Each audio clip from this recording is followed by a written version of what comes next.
A black waitress finds a bleeding stranger clutching two newborns in a Chicago alley. And 5 minutes later, a gun is at her head. Her sister is screaming on the phone, and she's forced to choose: save the babies or watch her sister die. She chooses wrong, and nothing in her life stays normal after that. Snow drifted in slow, lazy spirals. Pretty, if you ignored the blood soaking into it. Michelle didn't have that luxury. She was already on her knees, palms sliding across the slick pavement as she tried to keep pressure on the stranger's wound.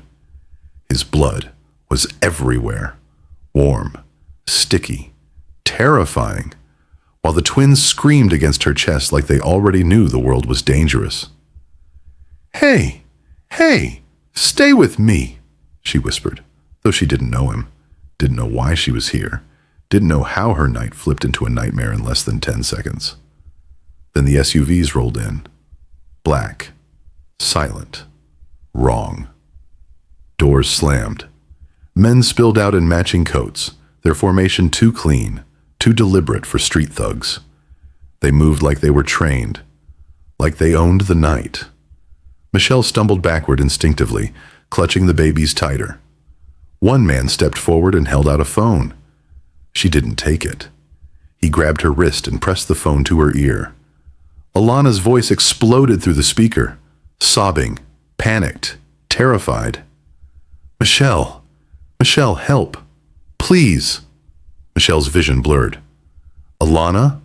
Where are you? What's—" Another voice cut in. Calm. Precise. The kind of voice that didn't need to raise itself to be obeyed. "He hid something from us. The twins. Leave them on the ground. Walk away, and your sister lives." Michelle froze. The babies whimpered. The wounded man beside her struggled to lift his head. His eyes found hers. Dark, disoriented, pleading. "Please." His chest heaved. "Don't leave them." Her breath shattered. A gun touched her temple. Cold. Final. She couldn't think. Could barely breathe. Alana's cries cracked through the speaker, each one slicing at her ribs. The twins wailed louder, their little faces red and desperate. Why her? Why tonight? Why this impossible choice? "Choose," the calm voice said, still patient, still lethal. Michelle's hands trembled so hard she almost dropped the babies. Her thoughts spiraled. Alana's face. Rent notices. Exhaustion. Fear. The stranger's blood on her skin. There was no right answer. Only consequences. She broke first. Her knees buckled as she set the twins gently onto the snow, her fingers lingering for one aching second before she forced herself to let go. "I'm sorry," she whispered, not sure if she meant it for the babies, the bleeding man, or herself. The men surged forward immediately. Two lifted the infants. Another hauled the wounded stranger up by his coat. He didn't fight, didn't speak, just looked at her once, expression unreadable through the fading consciousness. The phone was yanked from her ear. The gun disappeared. The SUVs swallowed the men whole. And just like that, they were gone. Michelle stood alone in the alley, wind slicing through her, heart crashing painfully against her ribs. Then her legs gave out. She hit the ground hard, a raw, broken sound tearing from her throat as the cold closed in around her. Her hands were still covered in his blood. She had chosen wrong. She knew it the second the taillights vanished, and nothing in her life would ever be the same. 12 hours earlier, Michelle Carter thought the worst part of her day was the 2341 staring back at her from her banking app. Not the broken heater in her apartment, not the final notice taped to her door, not even the migraine she'd swallowed instead of Advil. No, apparently rock bottom had a dollar amount. "Girl, don't look at it," her coworker advised, sliding a tray of limp fries her way. "Just pretend your bank account is in witness protection." Michelle snorted, but her stomach twisted anyway. She'd stretched every paycheck until it snapped, and the snap was loud tonight. She bussed tables, refilled coffee, smiled at rude customers because rent didn't care about pride. By the time her manager hollered, "Carter, last delivery just came in. Take it or take the night off," she didn't even pretend to have choices. Night off meant fewer hours. Fewer hours meant eviction math. Eviction math meant losing Alana. So she grabbed the insulated bag and plastered on a neutral expression. "Where's it going?" she asked. He scribbled an address on a ticket. "Warehouse district, near the docks." Michelle blinked. "Is anyone ordering food out there?" "Don't ask. Don't think. Don't get stabbed," he said. Pretty simple. Comforting. Outside, the night slapped her with icy wind. Chicago winters didn't play. She started her aging car, whispering encouragement like it could hear her. Halfway to the delivery spot, her signal cut out, GPS froze, and the map app gave up entirely. "Great," she muttered. "I love a mystery route." She parked near a row of shipping containers looming like metal tombstones. No lights, no people. Just snow crunching under her boots, and the sense that the air itself was holding its breath. Every instinct she'd honed since childhood whispered, "Turn around. Go home." Rent whispered louder. She followed the numbers spray-painted on the warehouse doors until she reached a dead-end alley, lit by a single flickering bulb. She started to turn back. Then she heard it. Crying. Not the kind that came from drunks or stray cats. A baby's cry. Thin. Frantic. Michelle froze mid-step. "Nope," she whispered. "No way. Not tonight. You are hallucinating." The cry sharpened, echoing off the brick. Her heart dropped. Because she wasn't hallucinating. And she wasn't the type to pretend she didn't hear a child in danger. She edged around a stack of crates. And her world tilted. A man slumped against the wall, bleeding heavily, barely conscious. His coat was soaked in red. His breaths were shallow. His arms wrapped around two newborns, shielding them with his entire body. Michelle's lungs locked. She approached slowly, palms up. Hey, what happened? Can you hear me?" His eyelids fluttered. When he focused on her face, something like relief and fear collided in his expression. "Help them," he rasped. "Please, don't walk away." Michelle swallowed the rising panic. She didn't know him. Didn't know if danger lurked nearby. Didn't know why two infants were freezing in an alley. But she knew she couldn't leave. Hands trembling, she pulled out her phone and called 911. Sirens wailed in the distance, hope approaching. But darkness arrived faster. Black SUVs skidded into the alley, trapping her. And Michelle Carter realized too late that she'd stepped into something she wasn't meant to survive. The ambulance lights painted the alley red and blue, but Michelle barely saw any of it. She was in the back, knees pressed together for balance, the twins bundled in her jacket as the paramedics worked frantically over the stranger she had dragged out of death's grip. Male, late 20s, GSW to the abdomen, BP dropping. "Get another line in." "Ma'am, you need to breathe." Michelle didn't realize she was holding her breath until her vision went spotty. She exhaled shakily, clutching the babies closer as they whimpered against her sweater. Two little lives who didn't understand any of this. A paramedic glanced her way. "You the mother?" "No," she said quickly. I just found them." "Then why are you in here?" She almost answered, because I couldn't leave them, but her voice failed. The question sank claws into her spine anyway. Why was she here? Why had she thrown herself into danger for strangers? Because that's what she always did. Because someone had to. Because she couldn't not. The ambulance lurched to a stop. Hospital doors flew open. Nurses swarmed in, taking the man away on a stretcher. The twins cried louder, tiny fists trembling, eyes squeezed shut. Michelle stepped off the ambulance only to be met by police officers who asked questions she couldn't fully answer. No, I didn't see the shooter. No, I don't know his name. No, he didn't say who he was running from. She didn't mention the SUVs. Some instinct, sharp, ancient, protective, warned her that talking about them out loud was dangerous. The men who cornered her weren't street thugs. They moved like soldiers. They spoke like orders were currency. Whoever they weren't people she wanted hearing her name. Hours blurred together. Forms. Questions. More questions. A social worker frowning at the twins' lack of identification. No birth certificates. No hospital bans. No family contact. Michelle shook, her head each time, clutching the babies like she expected someone to snatch them away. Ma'am, the social worker sighed, with no guardian and no ID, they'll be placed in emergency foster care. No, Michelle said, too fast. The woman blinked. Excuse me? Michelle swallowed. Just for tonight. Let them stay with me for tonight. Ms. Carter, that's not how. Please, she whispered. They're terrified.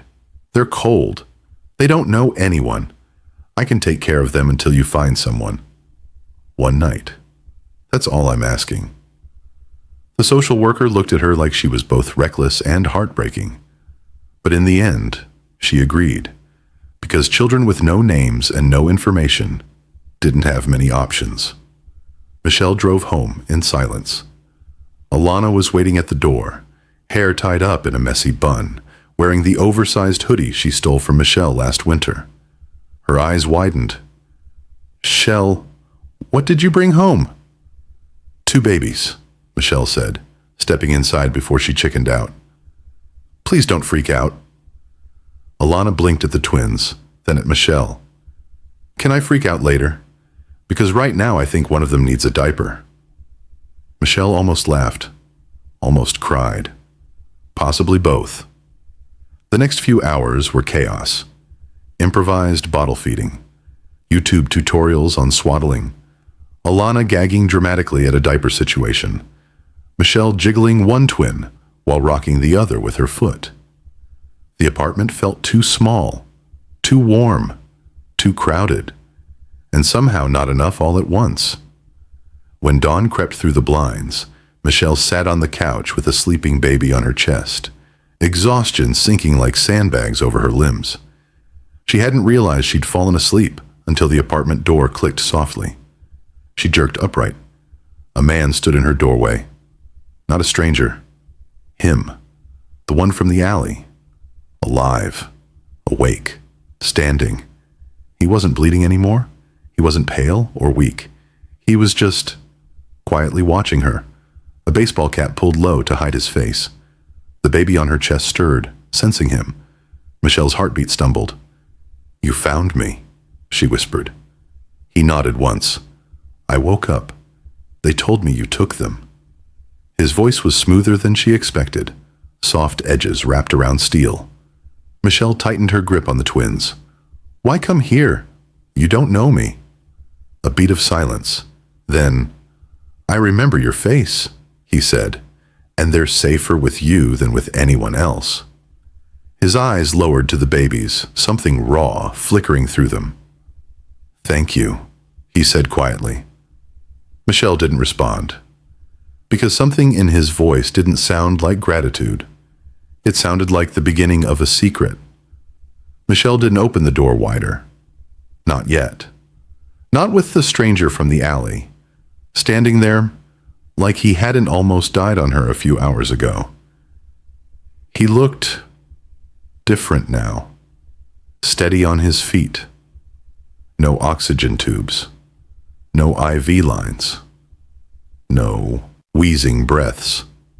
Just a baseball cap pulled low, a simple hoodie, and an unreadable expression that said he'd rehearsed it on the walk over. The man shouldn't have been standing, let alone walking. But there he was, framed in the doorway, like he belonged in her apartment. I didn't mean to scare you, he said softly. I wanted to make sure they were okay. Michelle's fingers curled protectively around the baby against her shoulder. They're fine. Sleeping. Fed. Warm. I did what I could. Something flickered in his eyes. Relief, maybe. Or guilt. Hard to tell. May I come in? He asked. Every sensible part of her shouted absolutely not. But exhaustion, curiosity, and the memory of him bleeding into the snow tugged her in the opposite direction. She stepped back. Just enough. He entered quietly, gaze sweeping across the cramped living room. The peeling paint, the mismatched furniture, the tiny Christmas lights Alana strung up in October and never took down. His eyes lingered longest on the twins sleeping in the makeshift crib Michelle fashioned from laundry baskets and blankets. They look safe, he murmured, voice softening around the edges. Safe, a word her world rarely used. Michelle crossed her arms. What's your name? He hesitated. Too long for a normal man, not long enough for her to call him a liar. Lee Min-hoon, he said. She raised a brow.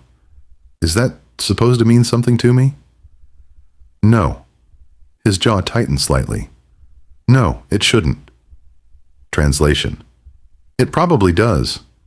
She nodded toward the couch. Sit. You shouldn't even be out of bed. He obeyed with a care that looked less like injury and more like someone trying not to draw attention. Alana emerged from the hallway, rubbing her eyes. Shell, who's... She froze, blushed, whispered, Holy crap, he's hot, then retreated like smoke. Michelle glared in her direction. Min-hoon pretended not to hear. You disappeared from the hospital, she said, sitting across from him. No police, no family. No one claimed the twins. You need to explain something. He exhaled slowly. My wife passed recently. Complications. It's been difficult. I was transporting the babies when I was attacked. Wrong place, wrong time. The lie was clean. Too clean. Polished enough to look harmless, hollow enough to feel sharp. Michelle leaned back. And the men in the SUVs? Also, wrong place? A shadow crossed his face, brief but unmistakable. I don't know who they were. Lie too. He clasped his hands together, gaze lowering to the twins. I owe you more than words, Michelle. You saved their lives. And mine. Her stomach twisted. She didn't want gratitude. She wanted the truth. Why were you in that alley? She pressed. His throat worked. I can't tell you everything.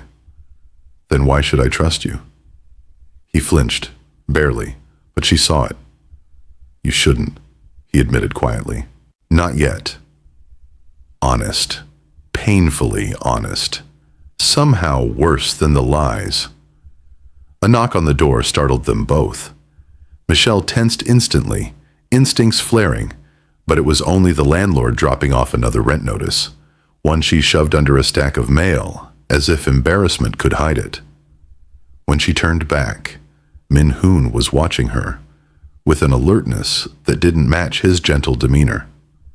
Like he saw everything she tried to hide. This place, he said carefully, isn't secure. We don't have many choices. His eyes softened. You have more than you think. She didn't know what that meant, and she wasn't sure she wanted to. The twins stirred. Min-hoon rose, moved to them, and lifted one with a fluidity that made Michelle's breath hitch. He held the baby against his chest, swaying gently, humming something low and melodic in a language she didn't recognize. A father wouldn't hold a child more tenderly than he did in that moment. But tenderness didn't erase danger. Michelle studied him silently, every instinct torn, one half warmed by the softness in his eyes, the other chilled by the secrets he carried like second skin. You care about them, she whispered. His eyes lifted to her, dark and haunted. I'd burn the world for them, he said, but I can't tell you why. It wasn't a threat. It was a confession, and it made Michelle's heart beat just a little too fast, a little too scared, a little too curious. Nothing about this man made sense, and yet she felt the shift happening between them. Quiet, dangerous, inevitable. The first sign was subtle enough that Michelle almost ignored it. A dark sedan parked across the street. Same spot, same angle, 2 days in a row. Chicago had plenty of cars that overstayed their welcome, but this one?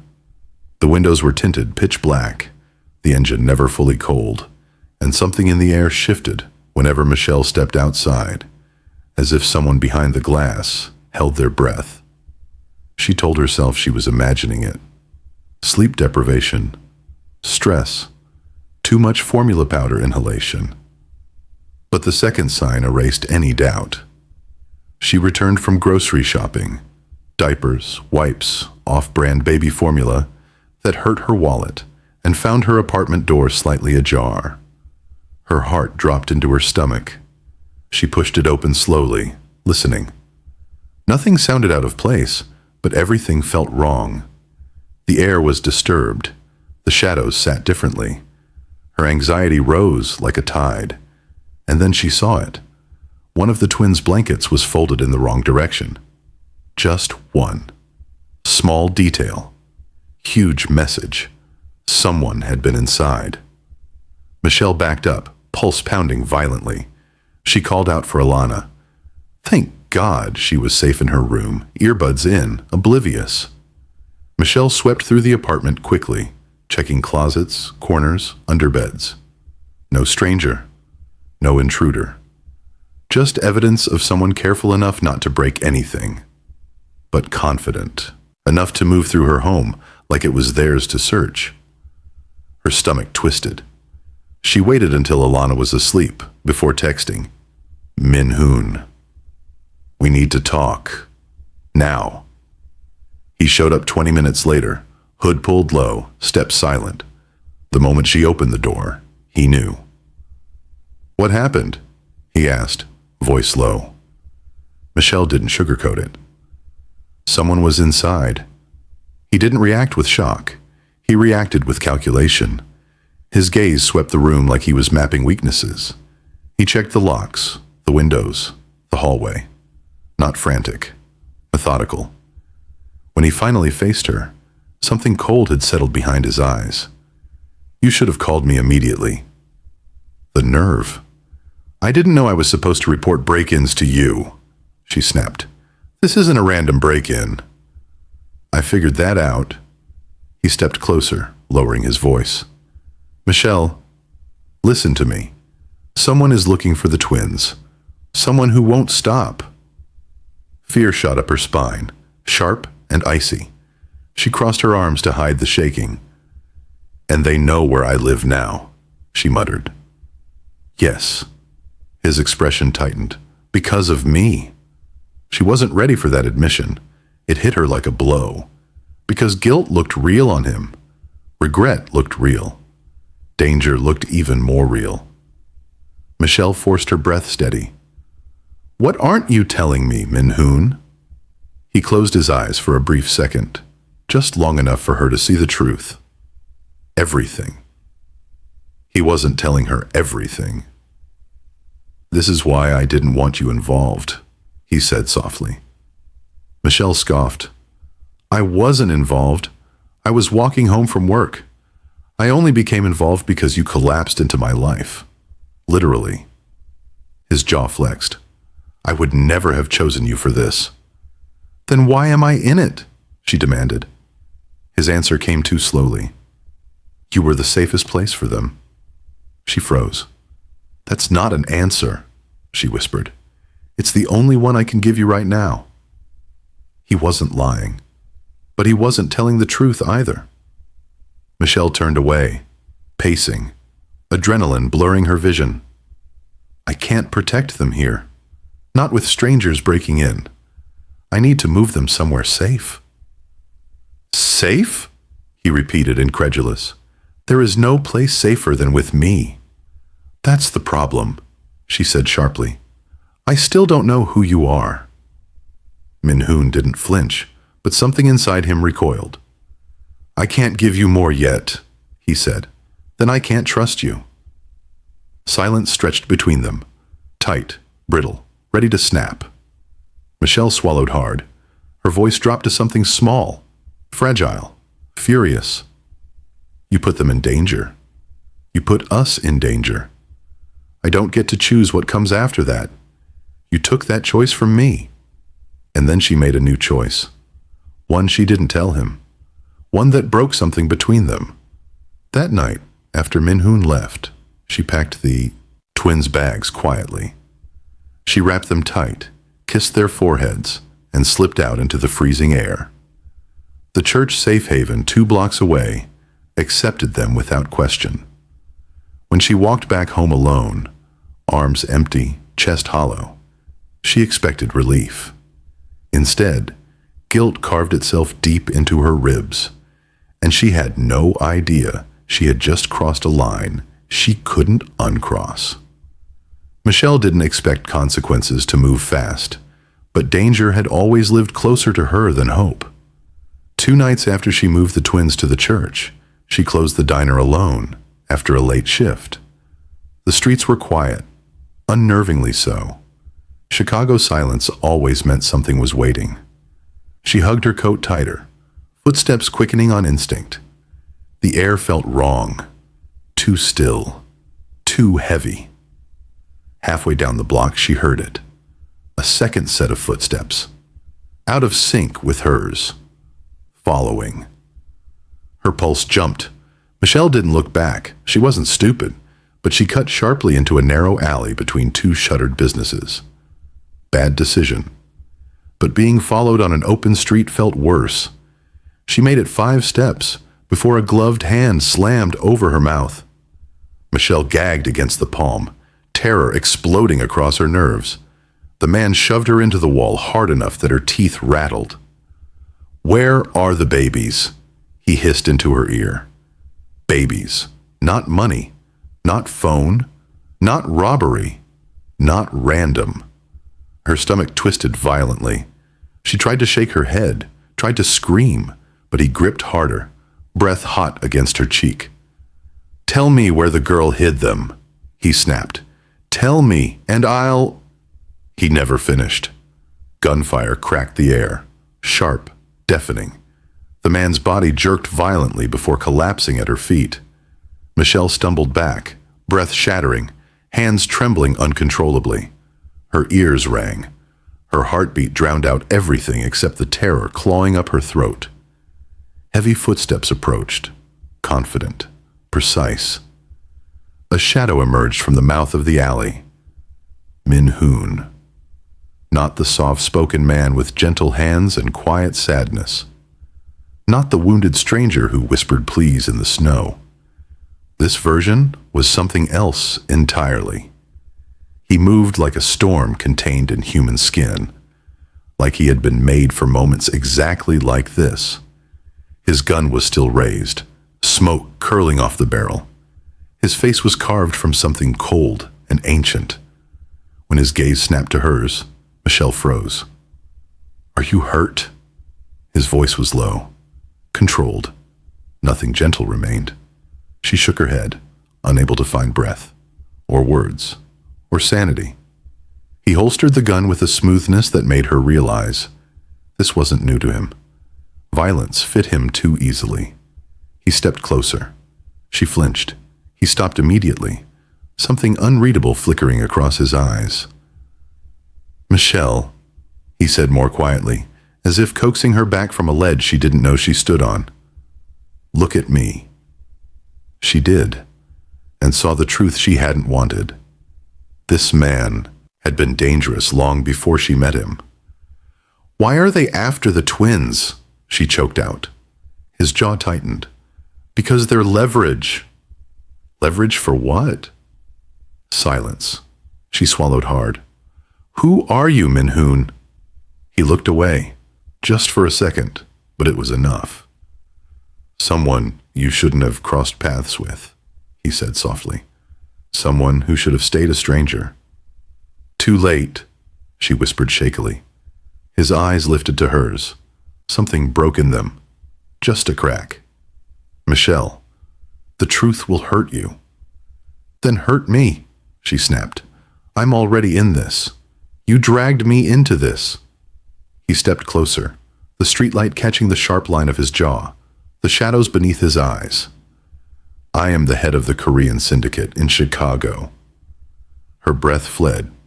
He continued, voice steady even as her world tilted. The shooting the night you found me wasn't random. It was a coup.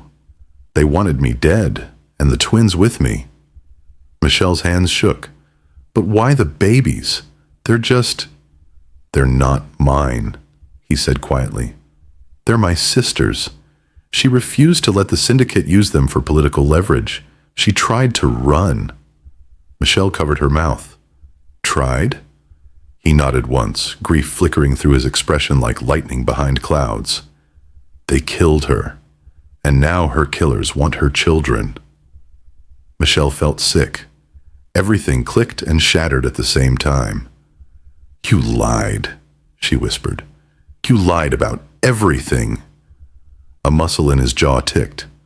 I was trying to protect you. By using me? His eyes closed briefly, just enough to reveal regret beneath the steel. I knew you before that night, he admitted. I watched you, chose you, because you were strong, careful, invisible to the underworld. You were the safest place I could hide them. Michelle stumbled backward as if struck. So I wasn't a coincidence? No. His voice cracked. You were my only choice. Her heart twisted into something unforgiving. I never wanted to involve you, he whispered. But I did. She took another step back. Stay away from me, Min-hoon. He flinched, but he didn't follow. He let her walk out of the alley, shaking, shattered, and furious, because this time, she wasn't the one being protected. She was the one walking away. Michelle didn't remember the walk home, just the cold hitting her face, just the echo of Min-hoon's confession looping in her skull like a bruise she kept pressing. I watched you. I chose you. You were my only choice.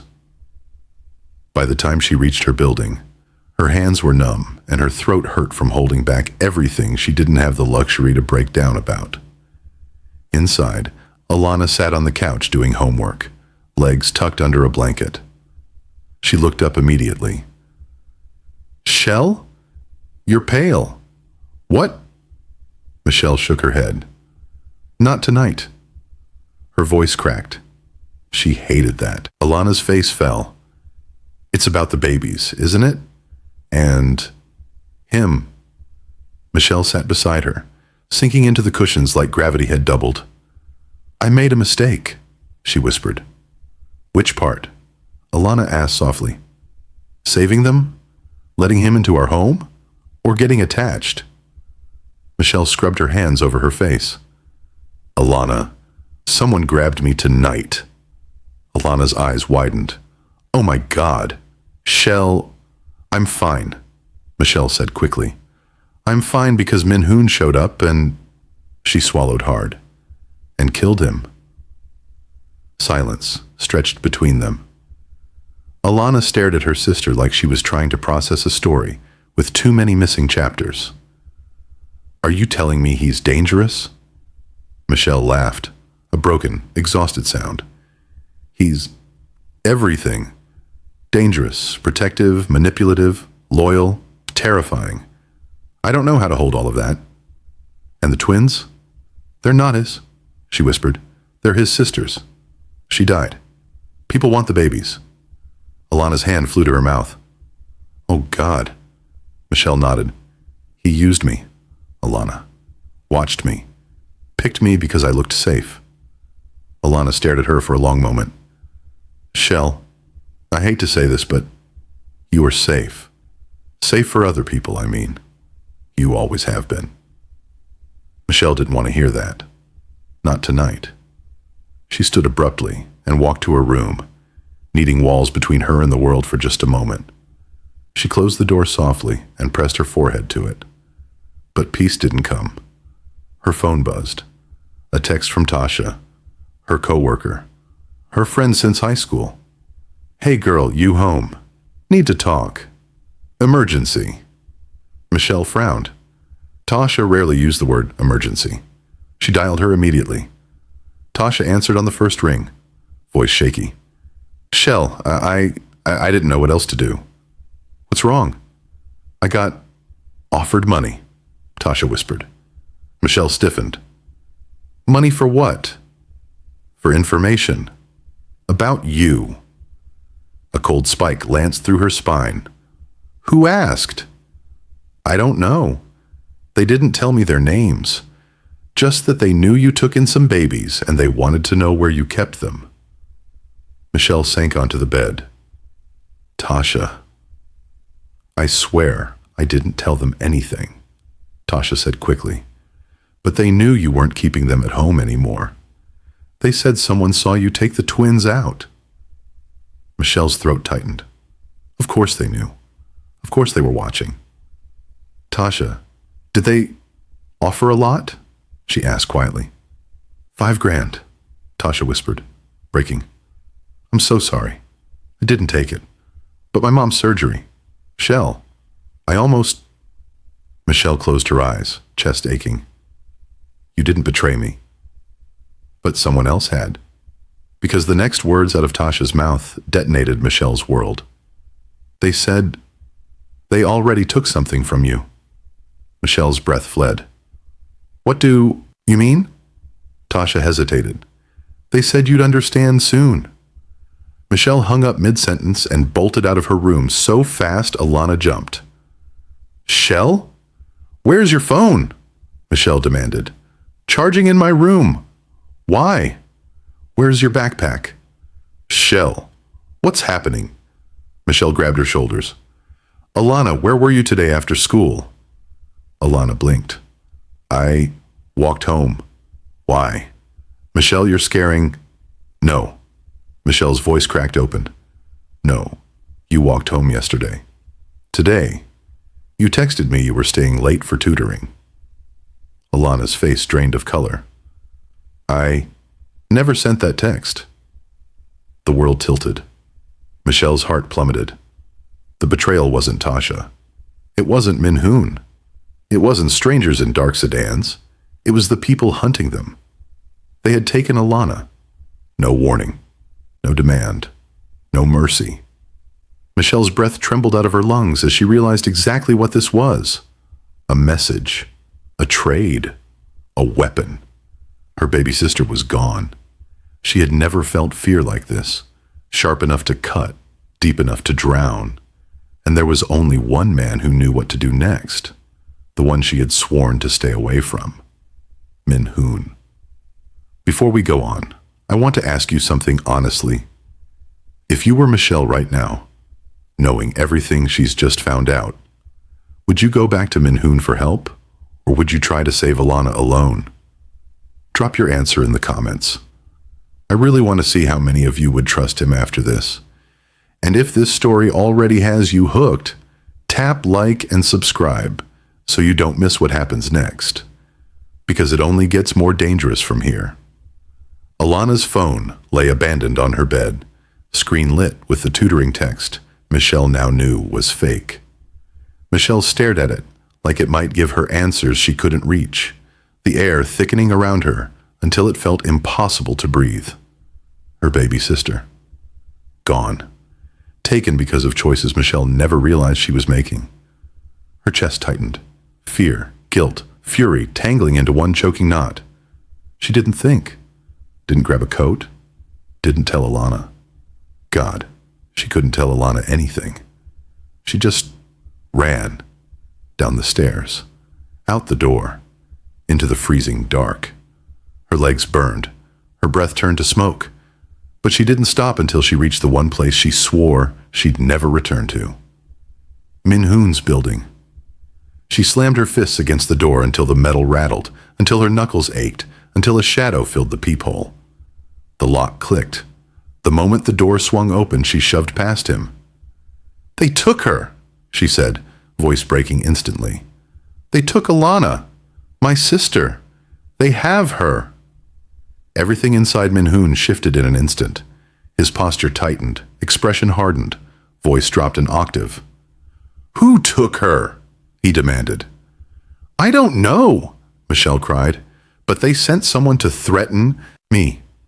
And now she's gone. They knew where she'd be. They knew I moved the twins. They know everything. Emotion cracked through her voice. Fear, desperation, rage she'd never tasted before. They're using her against me, she rasped, trembling, because they know I'll do anything to protect her. Min-hoon inhaled sharply. Michelle. No, she snapped.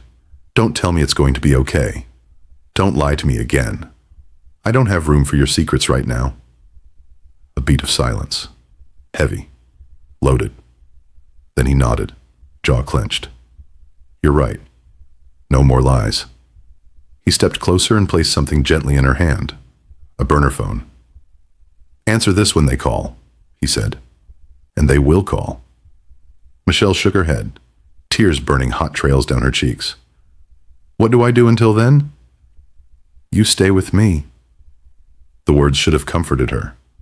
Instead, they terrified her, because trust had become a currency she wasn't sure she could afford. Why would they take her? She whispered. His eyes darkened.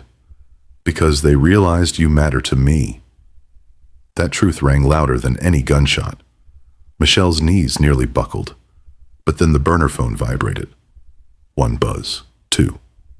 Min-hoon nodded at her. Answer. Hands shaking, she picked up. A distorted voice filled the speaker. Bring us the twins and we'll return the girl. Michelle's heart collapsed. I can't. They're... Midnight, the voice cut in. Pier 12. Alone. Or she dies. The line went dead. Michelle stood frozen, breath shuddering out of her, the phone slipping from her fingers. Min-hoon caught it before it hit the floor. Michelle, he said softly, look at me. She did, and saw something she had never seen in him. Fear. Real fear. We're not giving them the twins, he said. We're going to outmaneuver them. We, she repeated, voice trembling. You think I'd let you do this alone? He asked quietly. Never again. He picked up his coat, his weapons, ones he didn't hide anymore, and motioned for her to follow. They reached the church safe haven minutes later. Sister Maria led them to the nursery, unaware of the storm closing in around them. Michelle rushed to the twins' crib and froze when she saw one of them. The smaller twin, chest rising but too shallow, skin pale, breaths weak. Oh God, she whispered. He's not okay. What's wrong? Sister Maria wrung her hands. He developed a fever an hour ago. We kept him warm, but... Michelle didn't wait. She scooped the baby into her arms, instincts firing instantly. The nursing classes she never finished waking inside her, like muscle memory. He's septic, she muttered. Or close. He needs immediate care. But there was no time. The deadline was midnight. The baby was crashing. Alana's life hung in the balance. Her pulse roared as she laid the infant on the table, ripping open the emergency medical kit she spotted in the corner. Michelle, Min-hoon said, voice tense. What are you doing? Saving him, she answered. Hold his head steady. He obeyed instantly, eyes burning with something raw. Fear, admiration, regret tangled together. Michelle worked fast, checking airway, reducing fever, stimulating his breathing, hands steady despite the chaos. Despite her shaking heart. Minutes crawled by. The baby whimpered weakly. Then, finally, his breathing eased. Relief rocked through her so hard, she almost collapsed. Min-hoon exhaled like he'd been drowning. You saved him, he whispered. Michelle didn't look up. We're not losing anyone tonight. He stepped closer, voice low and breaking. Michelle, There's something you need to know before we face them. She froze. What? His throat tightened. The twins aren't just my sister's children. He hesitated, just long enough to twist her stomach. She died trying to expose the man who killed her. The same man who has your sister. Michelle's breath caught. And now, Min-hoon whispered, he wants all of them dead. Pier 12 smelled like salt, gasoline, and the kind of danger that hummed beneath the skin. Flashing police lights stayed hidden several blocks back, waiting for the signal. Federal agents crouched behind shipping crates, weapons drawn, tension coiled tight. Michelle stood at the center of it all, arms wrapped around the recovering twin, knees shaking, heart pounding so violently it felt like it bruised her ribs from the inside. Across the dock, Alana was shoved forward by two masked men. Her hands were zip-tied, her face streaked with tears, but she was alive. Michelle nearly collapsed. Min-hoon stepped beside her, shoulders straight, jaw hard, gaze fixed on the man walking out of the shadows. His former lieutenant. The traitor. The man who murdered his sister. He smiled at Michelle like cruelty was a language. "Bring the babies," he said, "and take the girl." Michelle didn't move, because she wasn't here to surrender anything. She reached into her pocket and clicked the small device hidden there. A recording. Her recording. Every threat he'd made, every detail he'd slipped, every confession. His face blanched. "You little—" "Don't bother," Michelle said, voice trembling but loud. The feds heard everything. Red and blue lights erupted across the dock as agents swarmed in. Chaos ignited. Shouts, scrambling footsteps, weapons raised. The lieutenant spun, reaching for a gun, but Min-hoon was faster.